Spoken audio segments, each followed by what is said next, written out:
ये प्रसंग में थोड़ा सा 2-4 मिनट और। भगवान को जब पता चला शिव जी को, तो उन्होंने अपनी जटा से वीरभद्र को प्रकट किया और कहा, जाओ तुम्हारी मां का जिसने अपमान किया है जरा ढंग से उनको समझाओ।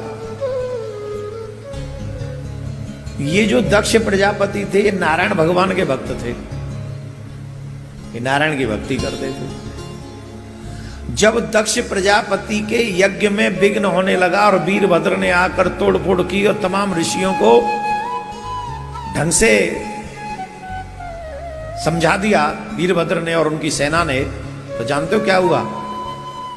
दक्ष प्रजापति ने नारायण भगवान से कहा कि आप मेरे लिए युद्ध करो।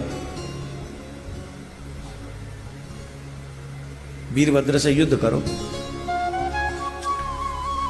नारायण भगवान बोले, देखो हम युद्ध तो करेंगे क्योंकि हमारा वचन है, हम युद्ध तो करेंगे, हमारा वचन है, जो हमारी शरण में आता है हम उसके लिए खड़े रहते हैं, तो हम युद्ध तो करेंगे। पर एक बात बताएं? बोले बताइए।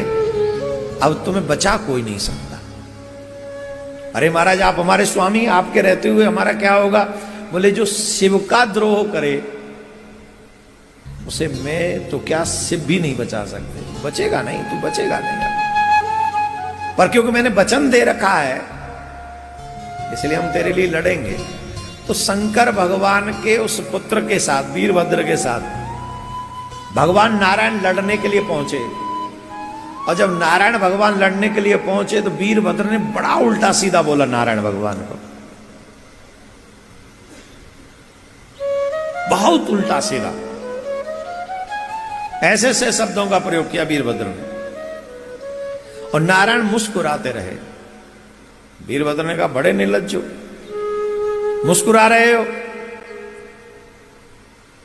बोले वीरभद्र आप युद्ध करो, और हम ये जानते हैं कि इस युद्ध में हमारी विजय नहीं होगी, लेकिन हम फिर भी युद्ध करेंगे तुमसे।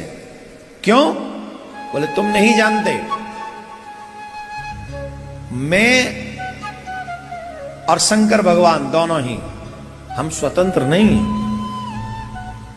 लोग तो समझते हैं कि हम स्वतंत्र हैं, पर हम दोनों ही स्वतंत्र नहीं हैं। क्यों? बोले अहम भक्त पराधीनो, हम और शिव दोनों ही भक्तों के अधीन हैं। और हम वो नहीं करते जो हम चाहते हैं, हम वो करते हैं जो हमारे भक्त चाहते हैं।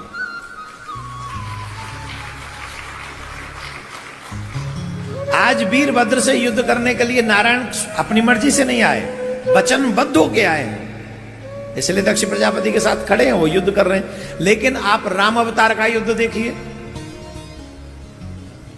जब राम जी और रावण में युद्ध हो रहा है तो शंकर भगवान किधर है? जोर से बोलो।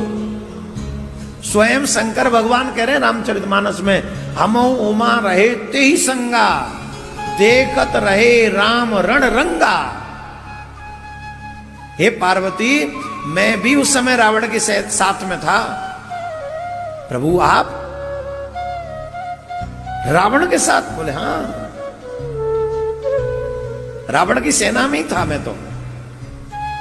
है जी, राम के विरुद्ध में थे। बोले राम के विरुद्ध में नहीं, क्या करें? बाणासुर के साथ, रावण का छोड़ी बाणासुर। जब द्वारका की लीला हो रही थी द्वापर युग में, उस समय बाणासुर का और कृष्ण का युद्ध हुआ, और बाणासुर के साथ से कृष्ण खड़े रहे और लड़ाई लड़ी बाकायदा पूरी, और पूरे जोश में लड़ी वो लड़ाई। ये लड़ाई वीरभद्र जीत रहा है, यहां दक्ष प्रजापति के साथ वीरभद्र जीत रहा है, और वो ठाकुर जी जीत रहे हैं, वहां बाणासुर हार रहा है। शंकर भगवान वहां खड़े, वहां कृष्ण जीत गए। ये क्या है? ये उदाहरण मैंने आपको क्यों दिए? इतना समझ लीजिए कि भगवान अपने वचनों का पालन करने के लिए, भगवान राम हो चाहे भगवान शिव हो चाहे भगवान नारायण हो, एक दूसरे के साथ भी लड़ते हैं, लेकिन विजय किसकी होती है ये देखने वाली बात है। विजय सत्य पक्ष की ही होती है, चाहे उन्हें लड़ना कहीं से भी पड़े। बाणासुर के साथ लड़े शिव जी, कन्हैया की विजय हुई। रावण की तरफ से लड़े शिव जी, राम जी की विजय हुई। और यहां नारायण लगे दक्ष प्रजापति की तरफ से लड़े, तो वहां शंकर भगवान वीरभद्र की विजय हुई। इस बात को आप समझ लीजिए, अगर आप सत्य के साथ हैं तो भगवान आपके साथ है और विजय भी आपके साथ है। अगर आप असत्यवादी हैं, असत्य के साथ हैं, तो फिर तो सत्यमेव जयते है, असत्यमेव जयते थोड़ी।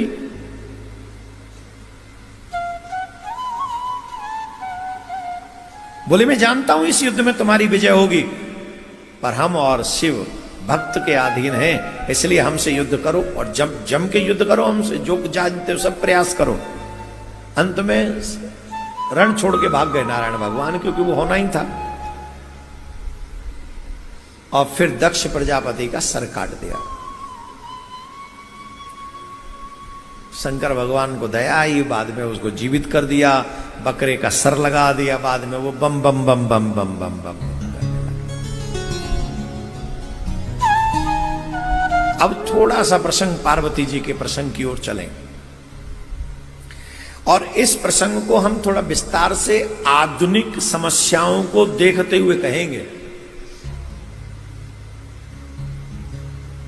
आप बताओ, कथा की तरह कहें कि समस्याओं के समाधान की तरह कहें? जोर से बोलो। कथा तो वही, कहने का तरीका बदल जाएगा। आप जिस तरीके से कहोगे हम कहेंगे। जोर से बोलो। हाँ, सबको समाधान चाहिए। एक और बात हम बता देते हैं, अभी हमारी चर्चा हो रही थी, उत्तराखंड में एक सरकार ने, उत्तराखंड की सरकार ने एक ऑपरेशन चलाया है, ऑपरेशन कालनेमी। क्या चलाया? ऑपरेशन। इसका मतलब क्या है? क्या मतलब है इसका? इसका मतलब यह है कि विधर्मी लोग भगवा वस्त्र धारण कर करके, जो भी कावड़ का समय चल रहा है ना, श्रावण का, तो वो लोग भगवा रूप धारण कर करके लोगों से पैसा इकट्ठा कर रहे हैं और प्रयास भी कर रहे होंगे धर्म भ्रष्ट का। तो एक दिन में या 2 दिन में 199 पकड़े गए थे। मैंने शायद कल भी चर्चा की थी। तो हम सब सनातनियों को एक प्रण कर लेना चाहिए, भगवा वस्त्र पहनकर अगर कोई रुपया मांगता हो तो ये प्रण कर लीजिए कि हम आज के बाद उसे रुपया नहीं देंगे, जब तक आप बेसिकली उसे जानते ना हो। सड़क पे खड़े होकर भीख मांगता हो या हमारे घर पे आके भीख मांगता हो। हमारे शिष्यों को तो ये आज्ञा है, जो हमारे शिष्य उनको हम आज्ञा दे रहे हैं, भगवा वस्त्र पहनकर आप, जिसको आप जानते नहीं हो कि वो बेसिकली सनातनी है, या आप कोई भी अननोन व्यक्ति आके अगर आपसे भिक्षा मांगता है, वो भी धन मांगता है, आप कदापि धन नहीं देंगे उसे, पैसा नहीं देंगे उसे।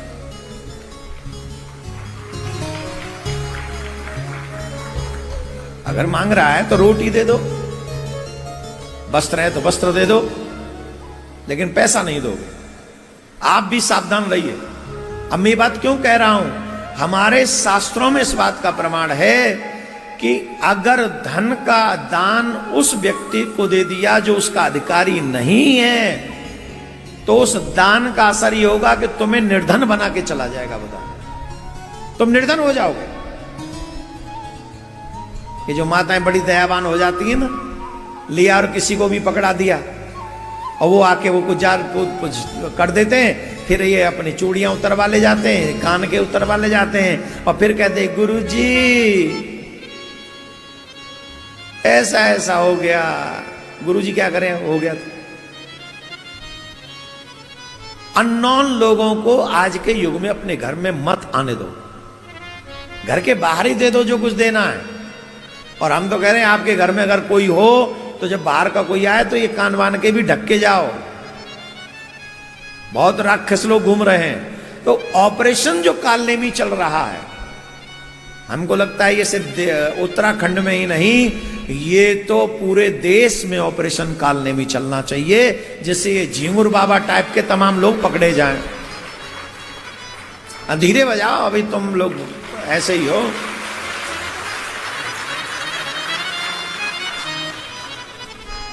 सुनिए, दान फिर किसको देना चाहिए?